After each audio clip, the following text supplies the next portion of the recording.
Coucou, bonjour à tous. Bonsoir pour ceux qui suivent ma vidéo le soir. Je suis Adaku, experte en relations parents-enfants, relations toxiques et paroles de vie. Je remercie à tous mes nouveaux abonnés. Je remercie aussi aux anciens abonnés, à tous ceux qui likent la vidéo, à tous ceux qui les commentent aussi. C'est important pour les autres de savoir qu'ils ne sont pas seuls dans cette situation. Et merci aussi pour tous ceux qui partagent la vidéo. Et surtout, n'oubliez pas de liker, vraiment, c'est important. Cela permet au fait à YouTube de pouvoir partager mes vidéos à d'autres personnes parce qu'il y a énormément de gens qui ont besoin justement de ces ressources, de ces informations, parce qu'il y a beaucoup qui sont dans l'ignorance. Parce que la Bible dit: «L'ignorance tue mon peuple». Effectivement, l'ignorance tue énormément de gens. Et même moi-même, ça a été mon cas jusqu'à ce que je comprenne et que je commence par apprendre. Aujourd'hui, je vais parler, du combat visible et invisible de la sortie d'emprise. Ça fait un moment que je veux faire cette vidéo, ça n'a pas été facile pour moi et ça fait un moment que j'ai pas fait aussi de vidéo justement parce que j'ai été très occupée ailleurs et aussi, ça n'a pas été facile spirituellement, parce que vous savez, c'est Dieu qui produit en nous le vouloir et le faire selon son bon plaisir. Et sachant que Christ a tout accompli à la croix, l'œuvre de la croix, au fait, est une œuvre, qui a déjà été achevée et quels que soient, les vacarmes de l'ennemi, au fait, ça à un moment donné, l'ennemi sera pas toujours vainqueur. À un moment donné, Dieu prend le contrôle et je rends grâce de pouvoir venir faire cette vidéo aujourd'hui. Alors, le combat visible et invisible de la sortie d'emprise. La sortie d'emprise, bon, aujourd'hui, ma vidéo sera pas vraiment très structurelle parce que ça fait ma première vidéo depuis un certain temps que j'ai arrêté et pour c'est une situation compliquée. Là, ça va pas suivre une structure, mais au moins, je vais mettre l'accent sur les choses essentielles. Le combat visible et invisible, qu'est-ce que je dis par là? Le combat visible, c'est tout ce qui est, visible dans la sortie d'emprise, c'est-à-dire, avoir son autonomie financière, avoir, son autonomie afin de pouvoir subvenir à ses besoins primaires qui sont les manger, bouger et dormir. C'est-à-dire, avoir des ressources financières, avoir, des ressources pour pouvoir se déplacer librement et aussi, pour pouvoir, se loger tranquillement et dormir en paix. C'est ça qui concerne, le combat visible parce que, dire comme ça, c'est pas toujours évident quand on est encore en relation avec, un ou une perverse narcissique. Quand on va chercher à vouloir avoir notre, autonomie, c'est-à-dire, notre, indépendance financière ou même indépendance physique, cette personne-là ne va pas vouloir, nous laisser faire parce qu'elle sait que tant qu'on a cette indépendance-là, au fait, on va plus, au fait, se reposer sur elle. Donc c'est là-bas que vous devrez trouver, au fait, des tactiques de manipulation, même si je peux dire ça, faire croire à cette personne que c'est justement pour l'aider, que vous essayez d'avoir votre autonomie pour que tout ne repose pas sur, elle ou sur lui. Et cela pourrait motiver cette personne-là, vraiment, quand vous sortez d'emprise, il est important de faire croire à la personne que, au fait, vous êtes encore plus soumis que jamais. Parce que le pervers narcissique ou la pervers narcissique, au fait, son but est de vous maintenir sous emprise jusqu'à votre mort. Parce que l'ennemi a envoyé cette personne dans votre vie pour que vous ne manifestiez pas votre lumière, pour que vous ne manifestiez pas celle ou celui que vous êtes. La Bible dit: «Vous êtes le sel de la terre» et si le sel perd sa saveur, avec quoi la lui rendra-t-on? Si vous avez plus le sel, si la lumière ne brille plus en vous, au fait, qu'est-ce que au fait, vous ne servez plus, au fait, qu'à comme la Bible dit, à être jeté, au fait, dehors. Ça C'est pour ça que l'ennemi fait tout son possible, le pervers narcissique ou bien tous les agents du diable font tout leur possible pour, maintenir leurs victimes, sous emprise. Et il y a une deuxième chose, il y a aussi le fait d'être né de nouveau et quand même, être sous emprise. C'est ça, on parle de possession démoniaque. Parce que l'emprise, c'est une possession démoniaque et ce démon est au fait, délégué, dans votre vie justement pour, vous éloigner de Dieu et c'est sa ma ces manifestations au fait vont tout faire en sorte que vous continuez toujours par, pécher contre Dieu. C'est ça et la Bible dit: «Ce n'est pas au f c'est par, vos péchés au fait, Dieu n'est pas sourd, son oreille n'est pas assez longue pour vous entendre, mais c'est au fait vos péchés qui vous cachent de la face de Dieu. C'est vos péchés qui font que Dieu n'écoute pas vos prières. C'est ça qui fait que au fait, ce démon de pervers narcissique en vous est vraiment là pour vous faire pécher. C'est pour ça que quand on est sous emprise, au fait, hem, on ne peut pas s'empêcher de faire du mal. Je sais pas, c'est plus fort que soi, c'est plus fort que vous quand vous êtes sous emprise.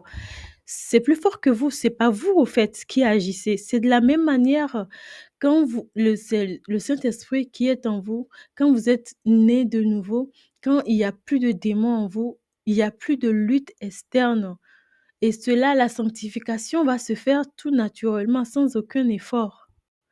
Alors que si vous êtes sous emprise, au fait, ce démon qui est en vous va lutter. Parce que si vous êtes né de nouveau, le démon va lutter contre le Saint-Esprit, va lutter tout le temps, va combattre tout le temps. C'est pour ça que vous allez vous retrouver, au fait, à vous combattre contre le péché.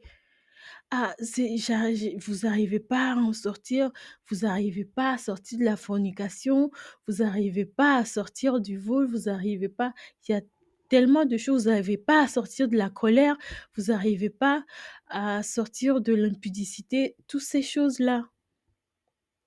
C'est justement pour ça et c'est pour ça qu'il est important, certaines personnes disent que si vous êtes né de nouveau et que vous êtes possédé par les démons, vous irez pas au paradis. Ça, je vais pas vraiment détailler là-dessus parce que je ne sais pas. Mais ce que je sais, c'est que quand on est né de nouveau, une chose est sûre, c'est que Dieu connaît ses enfants. Si vous êtes né de nouveau, Dieu fera tout pour vous sortir d'emprise, en tout cas avant que vous ne mouriez. Ça, j'en suis sûre et certain. Sauf si vous n'êtes pas né de nouveau, là, par contre, vous pourriez justement mourir, dans la sous emprise et vraiment perdre, au fait, le droit, d'aller au paradis.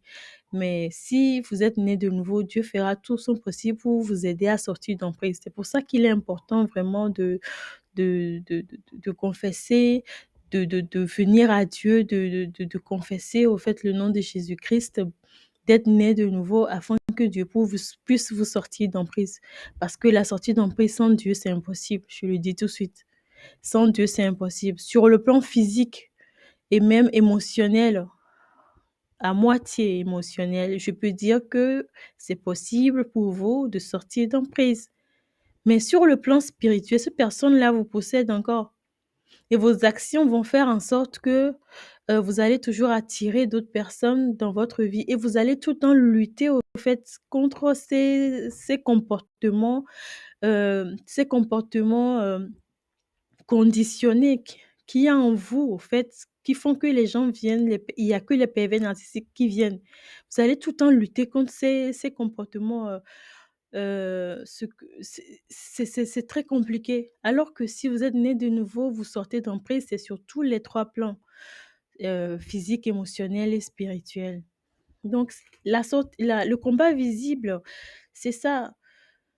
Et une petite parenthèse pour ceux qui sont sous emprise et qui disent que, la Bible dit que quand on est marié, c'est vraiment pour la vie, on n'a pas le droit de se séparer de la personne. Je vais vous dire que, oui, je vais pas aller contre la Bible et d'ailleurs, c'est ce que je dis dans mes vidéos, je parle que de la parole de Dieu. C'est parce que c'est la parole de vie. La Bible n'a jamais dit que vous allez mourir dans votre foyer au nom du fait que, vous ne devez pas vous séparer de votre mari ou de votre femme. Parce qu'une chose est la Bible dit aussi que si vous êtes avec, un non-croyant et que cette personne-là, ne veut pas être avec vous, vous êtes libre de partir. Et ce pervers narcissique, cette perverse narcissique, combien de fois il ou elle ne vous a pas fait comprendre qu'elle n'a pas envie d'être avec vous et qu'elle est juste avec vous ou qu'il est juste avec vous pour profiter de votre lumière ou de votre situation sociale ou tout simplement, de votre, présence ou si vous avez du matériel, de profiter de votre matériel. Parce que c'est comme, avoir un voleur dans sa vie.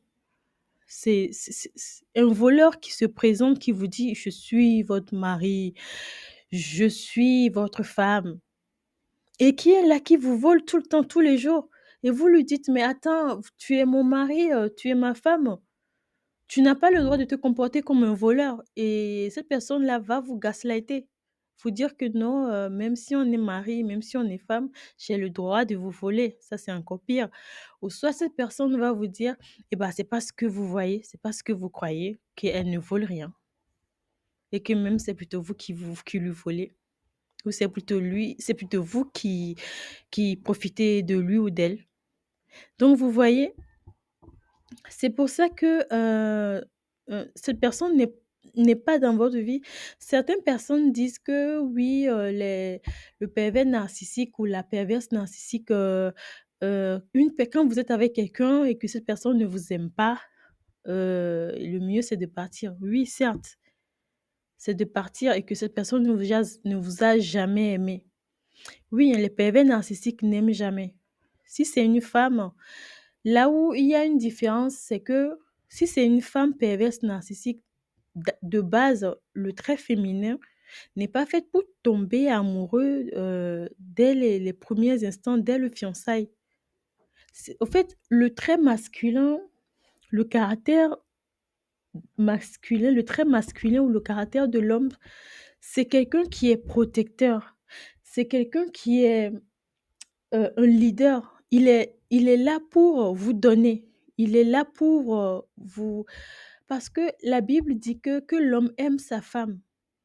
Vous voyez? Donc, l'homme est là pour protéger sa femme, pour l'aimer, pour prendre soin d'elle. C'est ça le trait. Et que la Bible dit aussi que l'homme est le leader de la femme. L'homme est là pour. C'est lui qui est le chef du foyer. Pourquoi? Tout cela parce que c'est l'homme qui représente l'autorité dans la maison, l'autorité dans votre foyer. Vous comprenez? Et quelqu'un qui représente l'autorité, c'est une personne qui prend tout en charge. Vous voyez? Et maintenant, heu et aussi, la Bible dit encore mieux que, heu, Christ est là pour nous servir. Malgré que Christ est le chef de l'Église, Christ est là pour servir l'Église. Alors que et c'est de la même façon, comme Paul l'a dit beaucoup plus loin, que l'homme est le chef de la femme comme Christ est le chef de l'Église. Si Christ est le chef de l'Église et que l'homme est le chef de la femme, Christ est là pour servir l'Église. Donc l'homme est là pour servir sa femme. Vous comprenez? Alors que vous voyez dans votre relation, en fait, c'est vous qui servez l'homme. C'est vous la femme qui servez le pervers narcissique. C'est vous qui avez l'autorité dans toute la maison. C'est vous qui prenez en charge tout dans la maison. Les enfants et tout. Toute la charge de la maison repose sur vos épaules. Si vous voyez bien les choses. Et maintenant, la femme, elle, la Bible dit qu'elle doit être soumise à l'homme. Donc, la femme, elle est là, au fait, pas une soumission du genre s'abandonner. Parce qu'aujourd'hui, il y a, dans le monde, on dit que les hommes aiment les femmes de caractère. C'est quoi une femme de caractère? Même dans la Bible parle de la femme vertueuse. C'est quoi cette femme? C'est quoi cette femme de caractère? C'est quoi cette femme vertueuse? C'est tout simplement une femme qui a ses traits féminins et qui a son identité propre. Parce qu'une femme qui dépend de son mari n'est pas une femme qui est soumise. C'est plutôt une femme esclave. Vous voyez? C'est elle qui va servir, au fait, parce qu'elle est esclave. Vous voyez? Alors que le trait féminin, le caractère féminin est là pour recevoir. Et la femme de caractère est une femme qui a son identité propre, c'est-à-dire qui a sa vie personnelle, c'est-à-dire qui émotionnellement a de l'indépendance émotionnelle, c'est-à-dire qui s'aime, c'est-à-dire qui a des talents, qui sait faire des choses, qui, au fait, elle sait que sa place, c'est en tant que femme dans la maison, c'est en tant qu'épouse. Et que elle est pas là pour servir son mari, mais c'est plutôt le mari qui est là pour la servir. Donc elle est dans un, au fait, je sais pas comment elle explique. Elle est là pour recevoir, au fait, de son mari. Donc aujourd'hui, cette femme, une femme de caractère n'est pas une femme qui prend autorité sur son mari. Non, pas du tout. C'est tout simplement une femme qui est dans son identité propre. Parce qu'une personne qui est sûre d'elle, c'est une personne qui s'aime, au fait. Certaines personnes auront même tendance à dire que ce sont des gens qui sont arrogants ou les gens qui sont sûrs d'eux ou ce sont les gens qui sont charismatiques, mais pas forcément. Parce que tant qu'il y a l'humilité de Christ en nous, on ne va pas aller dans l'orgueil. Mais avoir confiance en soi, c'est avoir une seule parole. Faut que votre non soit non, que votre oui soit oui.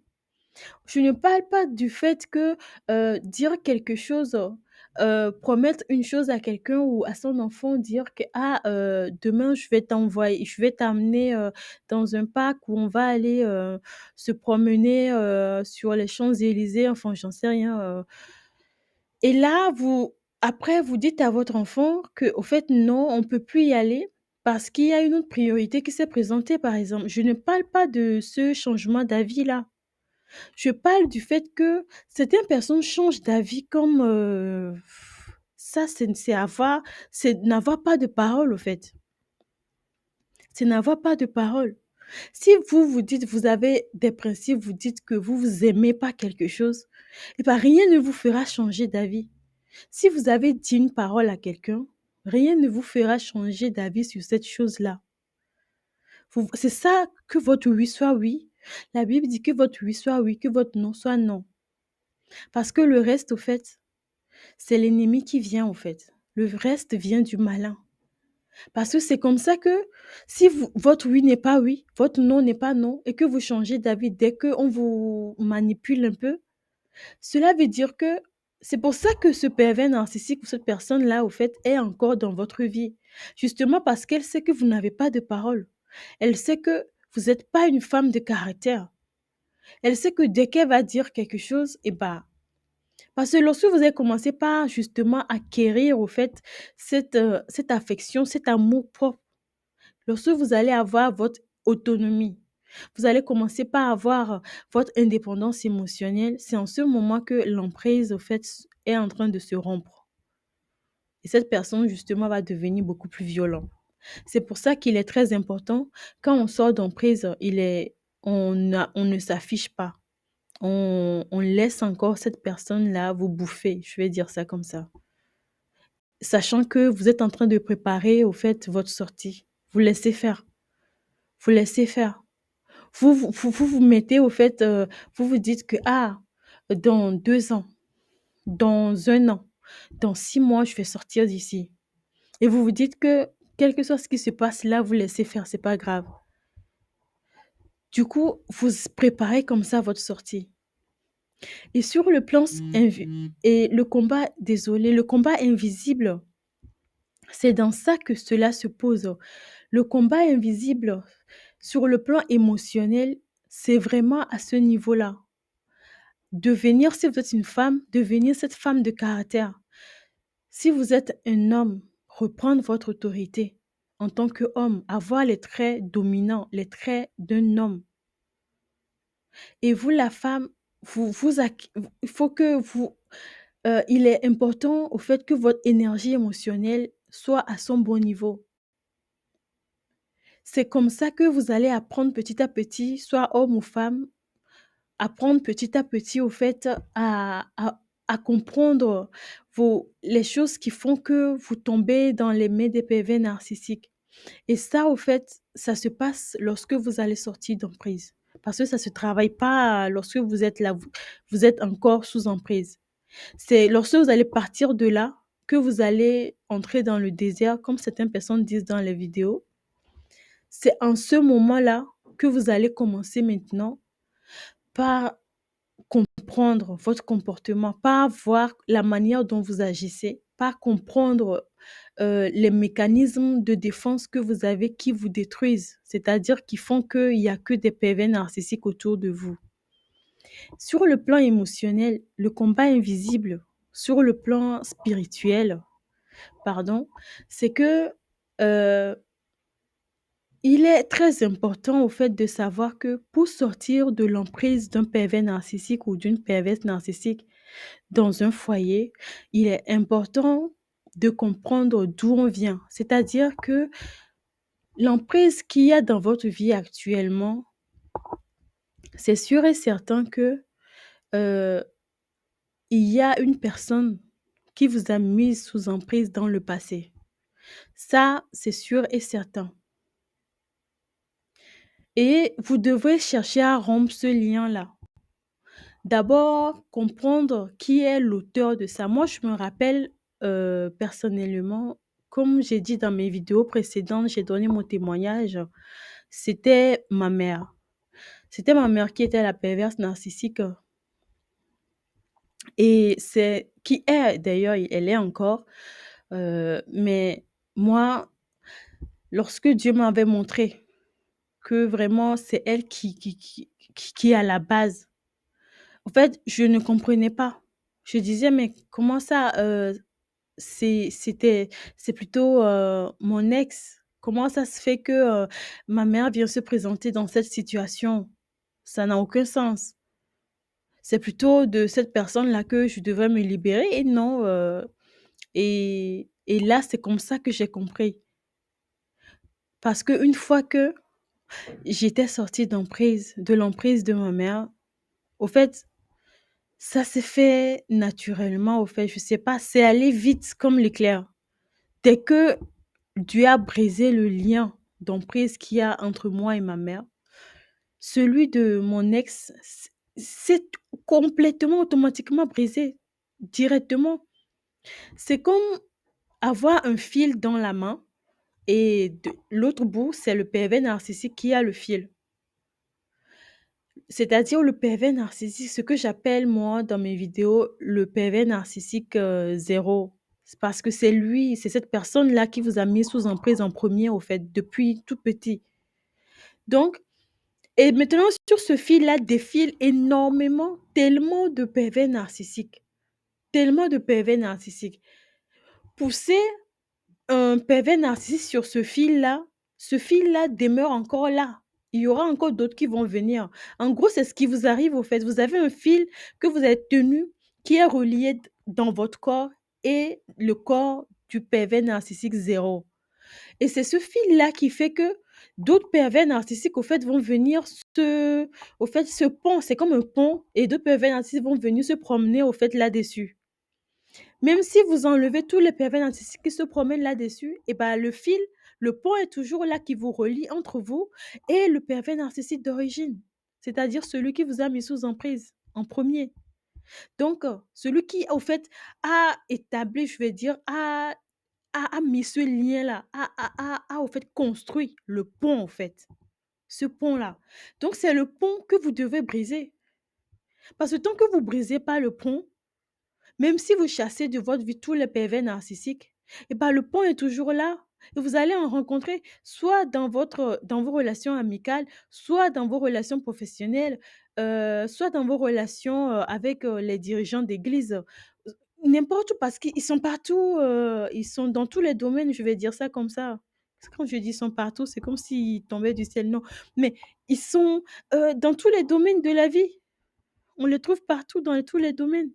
Seulement dans certains domaines moins que les autres, mais ils sont dans tous les domaines de la vie. Donc, vous devez comprendre ça. Et vous allez vous dire, mais pourquoi vous? Pourquoi il n'y a que vous? Mais c'est tout simplement que le pont existe encore. Le pont n'a pas encore été brisé. Et c'est lorsque le pont là va être brisé et tous les PV narcissiques qui roulent là-dessus, amis, copains, copines, conjoints, maris, dirigeants d'église, tous ceux qui sont là-dessus, qui se baladaient, qui vous bouffaient, qui aspiraient votre énergie, et ben, ils vont tous tomber. En fait, lorsque vous allez sortir d'un peu, c'est pour ça que vous allez sentir un grand vide à un moment, les premiers abords. Vous allez sentir une grande paix, une grande paix.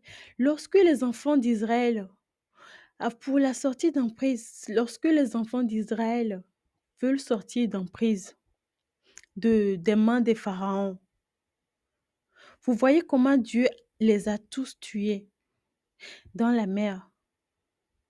C'est ça ce qui va vous arriver. Parce que vous allez sortir de l'Égypte. Et maintenant, lorsque vous allez être dans le désert, là, Dieu va vous dépouiller de tous les comportements. Parce que vous allez encore garder des petits comportements qui vont faire que, eh ben, il y en aura encore de PV narcissiques qui vont venir vers vous et qui vont voir certaines choses. Parce que les PV narcissiques, ils vont vers tout le monde. Vraiment tout le monde. Et quand ils arrivent à déceler seulement certaines personnes qui ont certains comportements, par exemple des comportements de timidité et tout, et là, ils vont vouloir venir. Donc, c'est ces comportements-là que vous devrez laisser. J'ai beaucoup parlé de ça dans l'énergie émotionnelle. Donc, votre énergie émotionnelle, c'est et l'énergie spirituelle, c'est ça qui fait que en vous, il y a, comment dire, c'est ça qui fait que en vous, il y a un aura de protection. Parce que c'est pas le physique, savoir parler, savoir diriger, savoir, avoir l'autorité, avoir une voix autoritaire, toutes ces choses-là, non, ça reste physique. Mais le fait que les gens vous respectent, le fait que les gens vous donnent de l'importance, de la valeur, cela réside au fait dans l'énergie émotionnelle et spirituelle. Parce que plus vous travaillez sur votre énergie spirituelle, c'est-à-dire les prières, les jeûnes, c'est-à-dire votre communion avec Dieu, plus votre aura spirituelle va grossir. Et maintenant, plus vous travaillez sur votre énergie émotionnelle, en incluant toujours le spirituel dedans, et plus vous allez voir que émotionnellement, vous allez aussi grandir et acquérir plus d'intelligence émotionnelle. Ce qui va faire que, au fait, vos rapports avec les autres vont changer. Vos communications avec les autres vont changer. La manière dont vous vous aimez aussi va changer. Vous allez porter plus de valeur à vous. Parce que Dieu vous a créé. Oh, je remercie. David dit dans la Bible, oh Seigneur, que tu m'as créé, que je suis une créature merveilleuse. Je te remercie de ce que je suis une créature merveilleuse. Dites cela tout le temps. Dites cela tout le temps. Que vous êtes une créature merveilleuse. Cela va vous apporter encore plus d'amour en vous. Parce que vous êtes en train de déclarer la parole de Dieu. Ce qui va faire que ça va rentrer dans vos os, dans vos nerfs, dans tout votre corps, au fait. Et plus vous grandissez émotionnellement et spirituellement, et plus, au fait, vous allez avoir l'autorité. L'autorité, au fait, lorsque vous allez entrer quelque part, vous allez être lourd. Vous voyez, il y a certaines personnes occultes. Quand ils vont encore plus dans l'occultisme, tellement ils acquièrent encore plus de confiance en eux. Vous les voyez, certaines personnes, quand ils entrent quelque part, tout le monde baisse la tête, alors que, au fait, c'est peut-être un petit mécanicien. Pourquoi? C'est tout simplement à cause de ça. À cause de parce que cette personne-là acquiert encore plus d'énergie occulte. Et donc, c'est pareil pour vous aussi. Mon peu périt faute de connaissances. Vous devez acquérir la connaissance spirituelle dans la Bible. Vous devez acquérir l'intelligence émotionnelle en travaillant sur le développement émotionnel et physiquement. C'est important d'avoir son autonomie financière. Je vous remercie d'avoir suivi ma vidéo jusqu'à la fin. Aujourd'hui, je ne ferai pas de récapitulatif parce que je veux juste faire une vidéo très courte. Et vraiment, n'oubliez pas de liker la vidéo, de la partager et vraiment, je vous aime énormément et je reviendrai très vite pour faire une nouvelle vidéo. Ciao!